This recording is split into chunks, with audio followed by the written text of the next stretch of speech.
Hello bachcho, let's read the question. So the question here is, a conducting body 1 has some initial charge Q and its capacitance is C.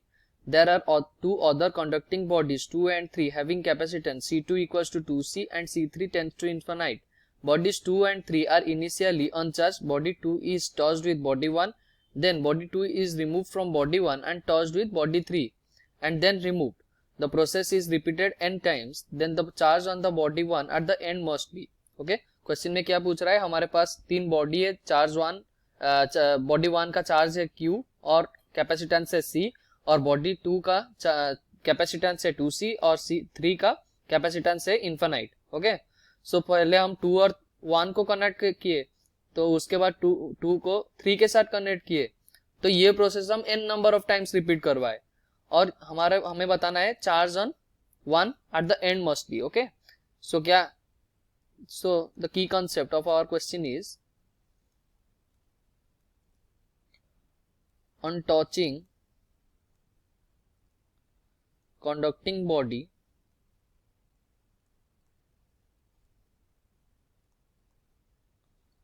then their potential becomes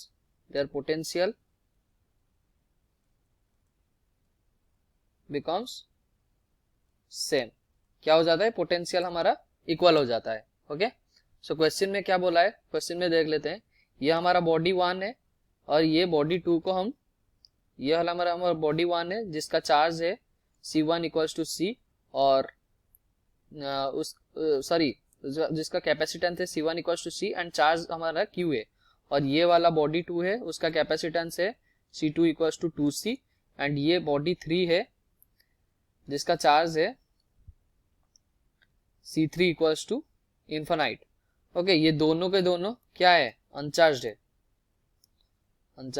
okay, so C1 जो body 1 है और body 2 को हम आपस में connect कर दिए, तो 1 और 2, ये इसका चार्ज कितना है, Q है, और इसका कैपेसिटेंस C है, और इसका कैपेसिटेंस कितना है, 2C है.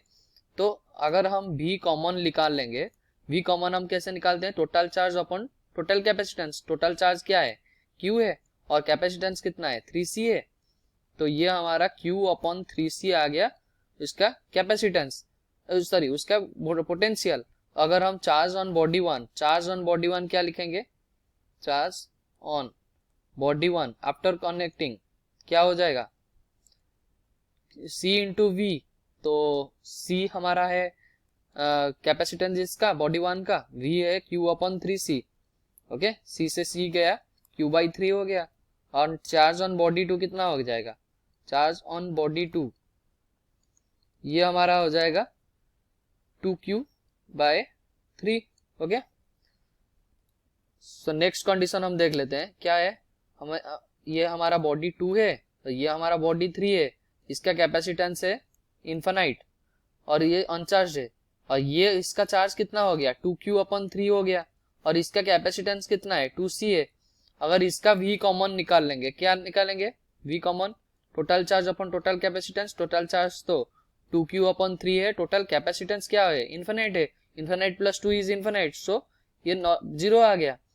तो Q ऑन बोथ बॉडीज क्या आ जाएगा, हम C मतलब charge on both the bodies. Okay, charge on both the bodies क्या आ जाएगा, हम C इंटू V करते हैं, V कॉमन तो हमारा 0 आ गया, तो उसका मतलब charge on both the bodies 0 आ जाएगा. सो फिर से ये फर्स्ट कंडीशन में चले जाते हैं. तो फर्स्ट कंडीशन में क्या था, 1 था, 1 बॉडी के साथ 2 बॉडी को फिर से कनेक्ट किए.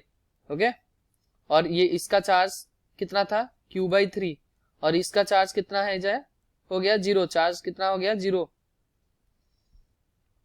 फिर से 0 हो गया, फिर से अनचार्ज हो गया, और ये अपना कैपेसिटेंस है 2C और इसका कैपेसिटेंस है C. तो ये V कॉमन अगर निकाल लेंगे, ये V कॉमन हम क्या निकालेंगे, V common equals to total charge मतलब Q upon 3 into total capacitance divided total capacitance, उसका मतलब 3C.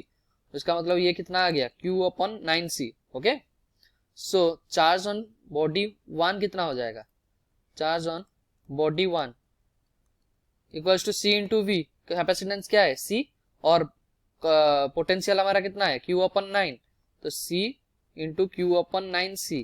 इसका मतलब Q अपॉन 9, इसका मतलब q बाई 3 का square.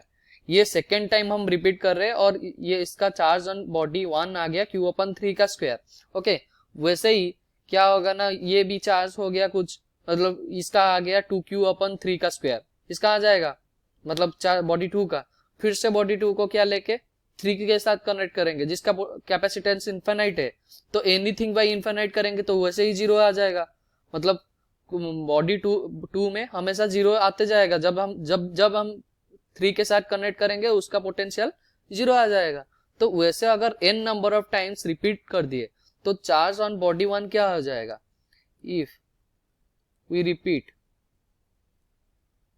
n number of times, so charge on body 1 क्या हो जाएगा, charge on body 1 equals to q upon 3 to the power n. Okay, so our option A will be our answer. Hope you understood well. Best of luck. Thank you.